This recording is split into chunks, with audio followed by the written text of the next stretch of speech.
नमस्कार, मैं Chandana Mitra, professor sociology, government Tamil college Pali, Korba. आज मैं एमए समाजशास्त्र 4th सेमेस्टर के पेपर 3 जो कि सोशल डेमोग्राफी ऑफ इंडिया है, उसके यूनिट 5 के जनसंख्यात्मक कारक और सामाजिक परिवर्तन पर इसके पिछले वीडियो में मैं सामाजिक परिवर्तन क्या है उसके बारे में बता चुकी हूँ। आज मैं सामाजिक परिवर्तन क्या है उसको नहीं बताऊंगी, बल्कि उसके आगे के विषय के बारे में मैं आज बताऊंगी। हम आज बात करेंगे सामाजिक परिवर्तन के प्रतिमान के बारे में। सामाजिक प्रतिमान के बारे में मैकइवर पेज ने कहा है कि सामाजिक परिवर्तन के 3 प्रतिमान होते हैं। इसमें पहला प्रतिमान जो है उसको मैकइवर के पेज ने कहा कि तकनीकी विकास तथा औद्योगिक विकास एवं वैज्ञानिक आविष्कार के फलस्वरूप समाज में जो परिवर्तन होते हैं वो अपवर्ड डायरेक्शन या चढ़ती हुई रेखा के रूप में होता है, जिसे रैखिक परिवर्तन भी कहा जाता है, जिसमें हम ये कह सकते हैं कि जैसे साइकिल से मोटरसाइकिल का विकास होना एक उसमें परिवर्तन को दर्शाता है। इसके बाद आता है दूसरा प्रतिमान या सेकंड पैटर्न, जिसमें मैकइवर पेज ने कहा कि समाज का परिवर्तन, समाज में जो परिवर्तन होते हैं वो उतार चढ़ाव की तरह होता है। अर्थात जो विकास होता है वो पहले ऊपर की तरफ चढ़ता है, फिर वो नीचे की तरफ ढलता है, फिर ऊपर की तरफ, फिर नीचे की तरफ। इस तरीके से तरंगों की तरह सामाजिक परिवर्तन होते हैं। ये परिवर्तन हम अर्थव्यवस्था तथा जनसंख्यात्मक परिवर्तन में देख पाते हैं। इसके बाद आता है सामाजिक परिवर्तन के तीसरा प्रतिमान, जिसे साइक्लिकल चेंज या चक्रीय परिवर्तन कहा है उन्होंने। इसमें जो विकास होता है वह एक साइकिल की तरह होता है या एक चक्र की तरह होता है। अर्थात जहां से जिस बिंदु से विकास की शुरुआत होती है, फिर वह चरम सीमा पर पहुंचने के बाद फिर वह वापस उसी जगह पर, उसी बिंदु पर पहुंच जाता है। इसका एग्जाम्पल उन्होंने दिया कि मनुष्य का जीवन चक्र जैसे जन्म से लेकर के युवावस्था, फिर वृद्धावस्था, फिर मृत्यु हो जाती है, फिर एक दूसरा जन्म होता है। इस तरीके से एक चक्र पूरा होता है। ऋतु का परिवर्तन भी इस चक्रीय परिवर्तन का ही उदाहरण है। इसके अलावा दिन और रात होना वो भी चक्रीय परिवर्तन का ही उदाहरण है। इसके बाद हम लोग देखेंगे कि सामाजिक परिवर्तन के सिद्धांत। सामाजिक परिवर्तन के सिद्धांत को हम 3 भागों में बांट सकते हैं। पहला है linear theory of social change या सामाजिक परिवर्तन के रेखीय सिद्धांत, जिसमें August Comte, Karl Marx, Spencer तथा वेबलर ने इसमें अपना योगदान दिए हैं। इसमें जो सामाजिक परिवर्तन होते हैं ये रैखिक परिवर्तन होता है, और वो इसमें परिवर्तन धीमी गति से होता है, और एक रेखा में होता है। ये अपवर्ड भी हो सकता है, ये डाउनवर्ड भी हो सकता है, या समांतर रेखा भी हो सकता है। इसके बाद आता है cyclical theory of social change या सामाजिक परिवर्तन के चक्रीय सिद्धांत।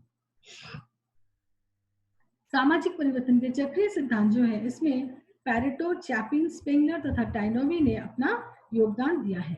पैरेटो ने अपने सिद्धांत में जो अभिजात वर्ग के परिभ्रमण है उसमें उन्होंने चक्रीय परिवर्तन का ही उदाहरण दिया है। इसके बाद आता है चैपिन का सिद्धांत। चैपिन ने अपने सिद्धांत में उन्होंने संस्कृति को सामाजिक संस्थाओं तथा समूह में होने वाले परिवर्तन से ही सामाजिक परिवर्तन होता है, ऐसा कहा है। उन्होंने कहा कि अगर संस्थाएं उन्नति की मार्ग पर रहता है तो समाज संगठित रहता है, और अगर संस्थाएं अवनति की मार्ग पर होता है तो समाज असंगठित हो जाता है या समाज में विघटन होता है।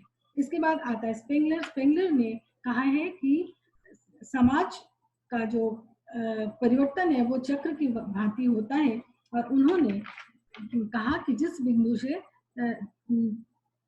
समाज के विकास शुरू होता है या परिवर्तन शुरू होता है अपनी चरम सीमा पर पहुंचकर, फिर वहां से वापस वो उसी बिंदु पर आकर मिलता है जहां से उसके विकास का शुरुआत हुआ था। इसमें उन्होंने उदाहरण दिया मनुष्य के जन्म जीवन चक्र का, दिन रात का तथा ऋतु परिवर्तन का। इसके बाद आते हैं टाइनोवी का। टाइनोवी ने अपने सिद्धांत में ये कहा कि उन्होंने टाइनोवी ने अपने सिद्धांत में ये कहा कि जो समाज है वो चुनौती और तथा प्रत्युत्तर, चुनौती आता है पहले, उसके बाद उसके प्रत्युत्तर आते हैं। तो चुनौती के प्रत्युत्तर किस प्रकार से होता है, जैसे ये कहा जाता है कि किसी भी सभ्यता, संस्कृति या समाज व्यवस्था का जब प्रौढ़ावस्था का समय आता है तब वो पर्यावरण को चुनौती देता है। जैसे ये कहा जाता है कि भौगोलिक, किसी भी जगह का भौगोलिक जो पर्यावरण होता है वो अलग अलग होता है, हर जगह का वो अलग अलग परिवर्तन के साथ अनुकूलन करना पड़ता है वहां के निवासियों को। जो अनुकूलन अच्छे ढंग से करता है वो ज्यादा सुखी और समृद्ध जीवन व्यतीत करता है, और अगर वो उसके साथ भौगोलिक वातावरण के साथ अनुकूलन नहीं कर पाता है तब वो लुप्त हो जाता है। जैसे इसके लिए ये वाक्य बहुत ही महत्वपूर्ण है कि सर्वाइवल ऑफ द फिटेस्ट, अर्थात जो भी वातावरण के साथ अनुकूलन कर सकता है वह अच्छे से समृद्ध जीवन व्यतीत कर सकता है। विकास की जो दूसरी अवस्था होती है वो संकट की अवस्था होती है, और वो किसी भी संस्कृति या सभ्यता का वृद्धावस्था होता है, और इसमें इस संस्कृति में प्रतिमान शिथिल हो जाते हैं और प्रति उत्तर को वो सहन नहीं कर पाता है, और यह विकास की परम अवस्था के रूप में माना जा सकता है।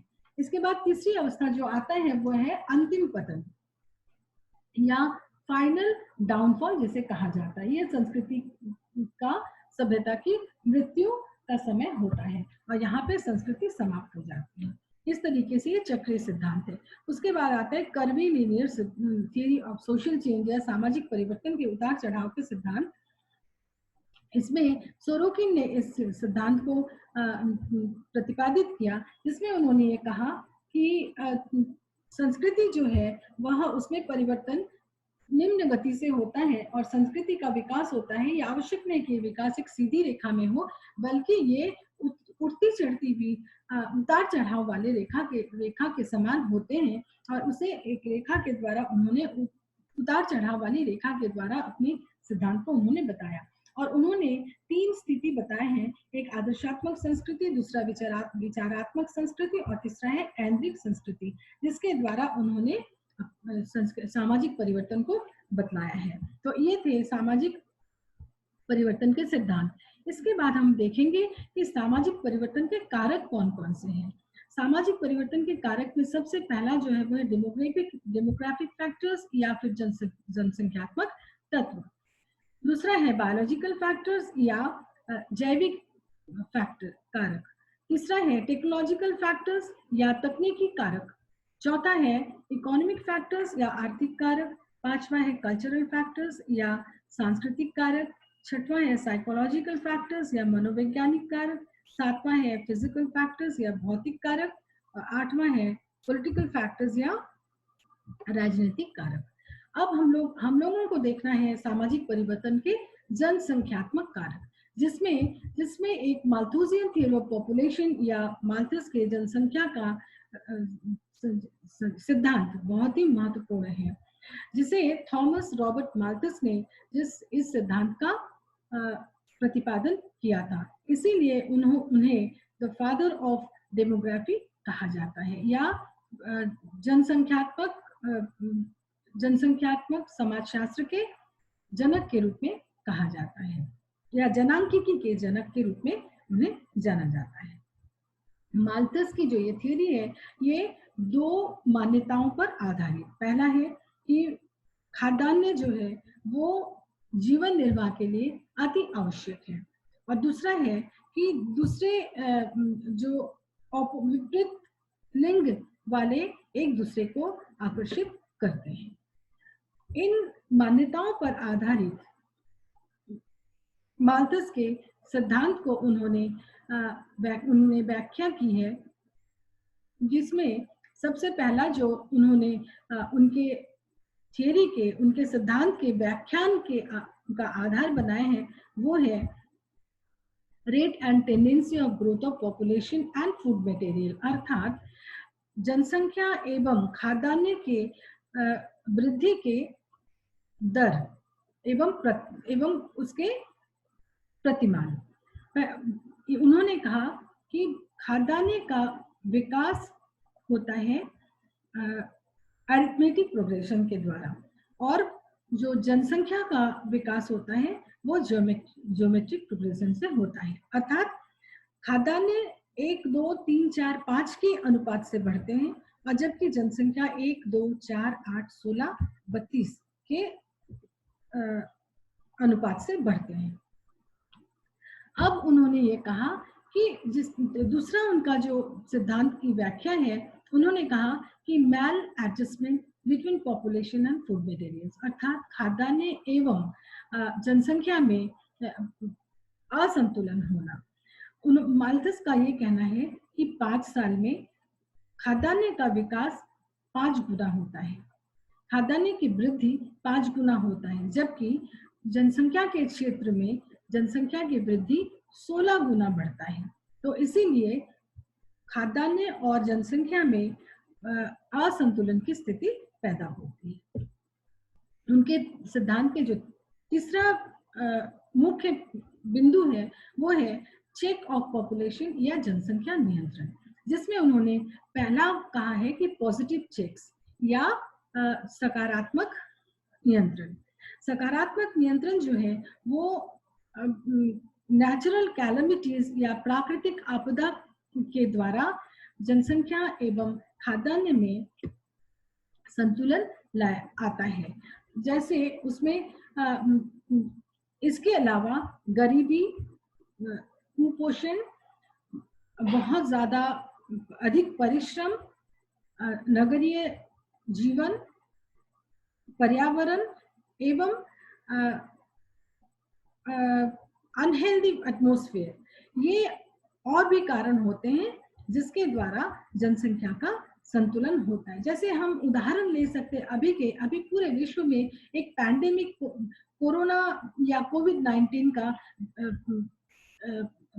संचार हुआ है, जो कि जिसके द्वारा बहुत सारे जनसंख्या का मृत्यु हो रहा है, जिससे जनसंख्या का नियंत्रण हो रहा है। इस तरीके की नेचुरल कैलेमिटीज या प्राकृतिक आपदा के द्वारा जनसंख्या एवं खाद्यान्न में संतुलन आता है। दूसरा जो उन्होंने जनसंख्या नियंत्रण के बारे में कहा है वो है प्रिवेंटिव चेक्स, जिसे man made control on birds कहा जा सकता है, अर्थात मनुष्य जब बर्थ कंट्रोल या जन्म दर के में नियंत्रण करते हैं उसे कहा जाता है। इस पहला है नॉर्मल रेस्टेंट या साधारण, जो कि जिससे कि लेट मैरिज या देर से विवाह करना या बच्चों के जन्म से दूर रहना, ये जन्म दर कमने में घटाने में मददगार होते हैं। दूसरा जो उन्होंने कहा वो है वाइस, जिसे उन्होंने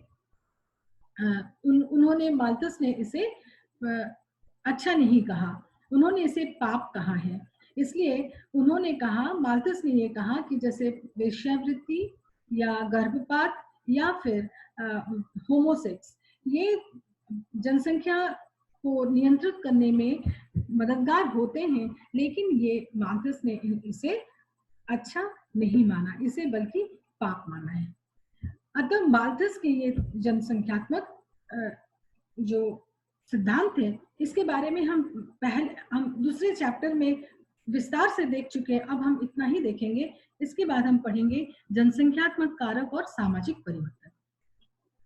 जैसे किसी भी देश की जनसंख्या ही देश की समाज व्यवस्था और सामाजिक संगठन को निर्धारित करता है।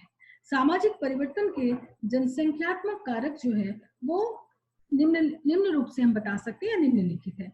जैसे कि साइज ऑफ पॉपुलेशन या जनसंख्या का आकार, इसमें इसके कुछ फैक्टर्स होते हैं, जैसे कि डेथ रेट और बर्थ रेट, जैसे मृत्यु दर एवं जन्म दर के आधार पर हम इसे बता सकते हैं। इसमें पहला है कि अगर जन्म दर अधिक हो और मृत्यु दर कम हो तो पॉपुलेशन बढ़ जाते हैं या जनसंख्या में वृद्धि हो जाती है।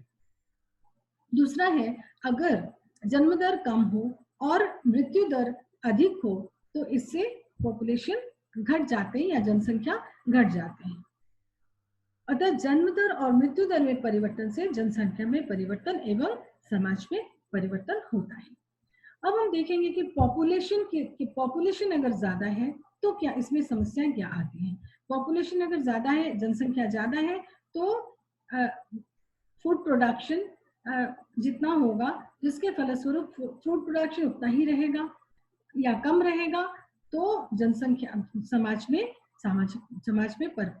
विभिन्न प्रकार की समस्याएं आएंगी, जैसे बेकारी, गरीबी, अशिक्षा, कुपोषण, खराब स्वास्थ्य आदि समस्याएं आएंगी, जिसके फलस्वरूप किसी भी देश का विकास बंद हो जाएगा या रुक जाएगा, जिसके फलस्वरूप समाज में परिवर्तन आएंगे। कौन कौन से परिवर्तन आएंगे, जैसे सामाजिक मूल्य में परिवर्तन आएंगे, समाज के जितने भी रीति रिवाज परंपराएं हैं, विवाह है, परिवार या समाज के या धार्मिक विश्वास आदि सब में परिवर्तन आएंगे। राजनीतिक जीवन में भी परिवर्तन आएंगे, राजनीतिक जीवन भी इससे प्रभावित होंगे, जैसे कि विभिन्न देशों के बीच में प्रतिस्पर्धा की भावना आएगी और प्रतिस्पर्धा की भावना के फलस्वरूप उनके बीच में युद्ध की स्थिति आएगी और युद्ध की स्थिति होने के फलस्वरूप सामाजिक संरचना अस्त व्यस्त हो जाएंगी, जिससे सामाजिक समस्याएं उत्पन्न होंगी। जैसे अभी वर्तमान में ये कहा जा रहा है कि जो एक थर्ड वर्ल्ड वॉर की स्थिति पैदा हो गई है, जो कि पैंडेमिक के रूप में एक रोग के द्वारा, एक वायरस के द्वारा, विभिन्न प्रकार के रोग के द्वारा पूरे विश्व अस्त व्यस्त हो गया, सभी की सामाजिक संरचना बिल्कुल ही अस्त व्यस्त हो गया है। इसके बाद हम देखेंगे कि अगर जन्म दर अगर कम रहता है और मृत्यु दर अधिक रहता है तो किस प्रकार से सामाजिक संरचना प्रभावित होती है। इससे भी सामाजिक संरचना असंतुलित हो जाता है, जिसके फलस्वरूप क्या होता है कि देश के जो मैन पावर है या जो हमारे मानव संसाधन है वो कम हो जाते हैं, जिसके फलस्वरूप सामाजिक, आर्थिक एवं राजनीतिक विकास रुक जाता है या कम हो जाता है। क्योंकि जो समाज देश के जो प्राकृतिक संसाधन है उसके दोहन नहीं हो पाता है, उससे कम दोहन होते हैं, जिसके फलस्वरूप देश का विकास रुक जाता है। उसके बाद जो सेकंड पॉइंट है वो है मोबिलिटी ऑफ पॉपुलेशन या जनसंख्या का गतिशीलता, जिसके अंदर हम कह सकते हैं कि परदेशागमन या देशागमन, अर्थात परदेशागमन अर्थात एमिग्रेशन और देशागमन अर्थात इमिग्रेशन। परदेशागमन का अर्थ ये होता है कि अपने देश से दूसरे देश में चले जाना। इससे क्या होता है कि जनसंख्या किसी भी देश में कम हो जाता है, और अगर बाहर से लोग आके एक देश में बसने लगते हैं तो भी यहाँ की जनसंख्या अधिक हो जाती है। और इसके अलावा ये समस्या आती है कि बाहरी लोग आके जब बसते हैं तब दूसरी संस्कृति के साथ मेल करना पड़ता है, जिसके फलस्वरूप संघर्ष की स्थिति पैदा होती है और समाज में विभिन्न प्रकार की समस्याएं उत्पन्न होती है।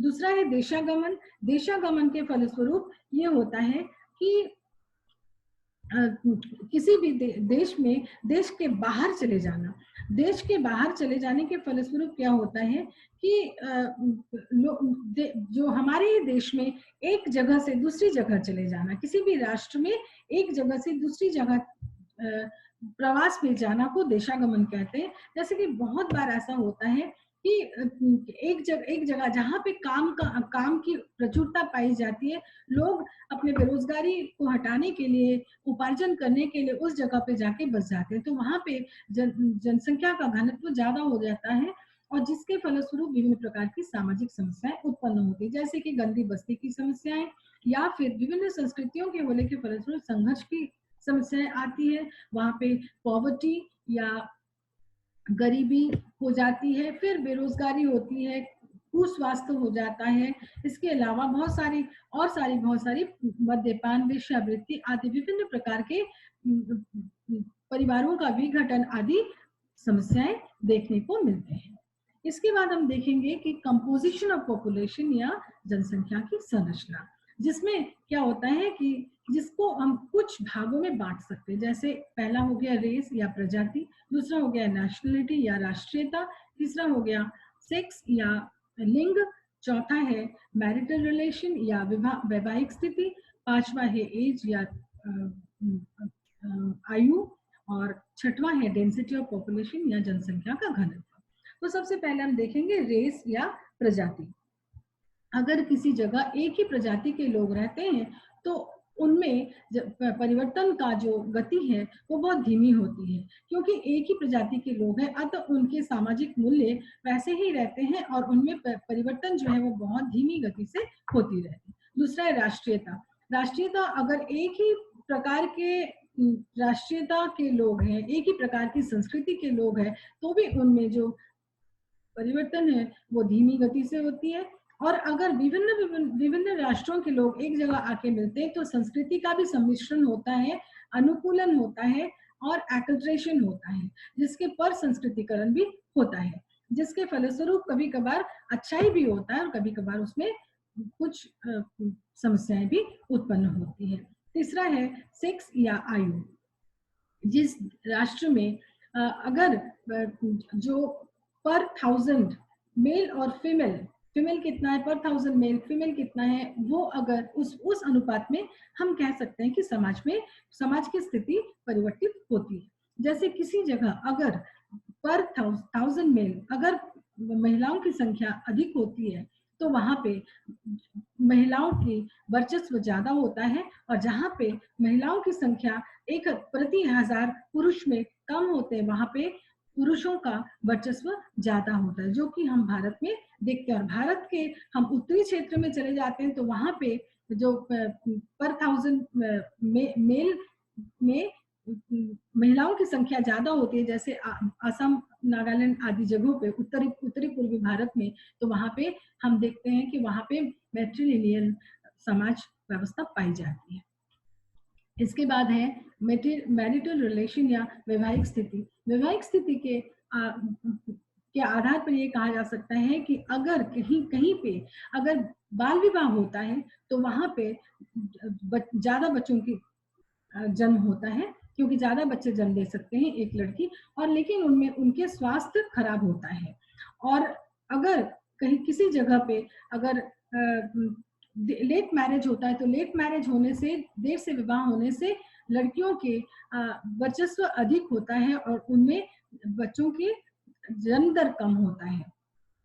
अगर कहीं किसी जगह बहुपत्नी विवाह प्रथा पाई जाती है तो वहां पे पत्नियों की स्थिति, स्त्रियों की स्थिति निम्नतर होती है, और जहाँ पे बहुपति विवाह का ये का प्रचलन है वहां पे महिलाओं की स्थिति खराब होती है। इस तरीके से वैवाहिक स्थिति जो है वो सामाजिक परिवर्तन को प्रभावित करता है। इसके बाद हम देखेंगे एज या आयु। आयु जो है वह जन्म दर को, सामाजिक परिवर्तन को प्रभावित करता है। जैसे कि अगर किसी भी समाज में अगर बच्चों की संख्या ज्यादा है तो वहां पे स्कूल या शैक्षणिक संस्थाओं का ज्यादा महत्व होगा। अगर वहां पे युवा की संख्या ज्यादा है तो वहां पे अच्छा कार्य क्षमता ज्यादा होंगे, और अगर वृद्ध है तो वहां पे सामाजिक परिवर्तन धीरे से होगा, क्योंकि सामाजिक मूल्य जो है वो जल्दी से परिवर्तित नहीं होगा और वहां पे सामाजिक परिवर्तन धीमी गति से होगी। और लास्ट जो है वो है डेंसिटी ऑफ पॉपुलेशन या जनसंख्या का घनत्व। जनसंख्या का घनत्व जो है वह भी सामाजिक परिवर्तन को प्रभावित करता है। जैसे कि सामाजिक परिवर्तन जनसंख्या के घनत्व के द्वारा किस प्रकार से प्रभावित होती है। जैसे जहाँ पे घनी बस्तियां होती हैं वहां पे अधिक सामाजिक समस्याएं पाई जाती है, और जहाँ पे अतः परिवर्तन शीघ्रता से होता है, और जहाँ पे जनसंख्या कम होती है वहां सामाजिक परिवर्तन तुलनात्मक दृष्टि से कम होते हैं। इसके अलावा जनसंख्या जो है वो सामाजिक प्रक्रियाओं को भी प्रभावित करता है। जैसे अधिक जनसंख्या होने से प्रतिस्पर्धा ज्यादा होती है और व्यक्तियों में जागरूकता का विकास ज्यादा होता है और लोग ज्यादा मिलनसार होते हैं। इसके विपरीत कम जनसंख्या वाले जगह पे लोग कम मिलनसार होते हैं और वहां उनमें प्रतिस्पर्धा कम होती है। प्रतिस्पर्धा कम होने की वजह से उनमें जागरूकता की भावना कम होती है और विकास भी उनमें तुलनात्मक दृष्टि से कम होता है। इस तरीके से आज हम हमारे इस कथन का मैं कंक्लूजन करती हूँ और हम कुछ क्वेश्चंस जिसके जो क्वेश्चंस आ सकते हैं, जैसे कि how demographic factors are affect social change. How demographic factors affect social change, जनसंख्यात्मक कारक किस प्रकार सामाजिक परिवर्तन को प्रभावित करता है, ये क्वेश्चन इसमें आ सकते हैं। मैंने कुछ रेफरेंस जो मैंने अपने पिछले वीडियो में दे चुकी हूँ, वही रेफरेंस इसमें भी आप देख सकते हैं या दे सकते हैं।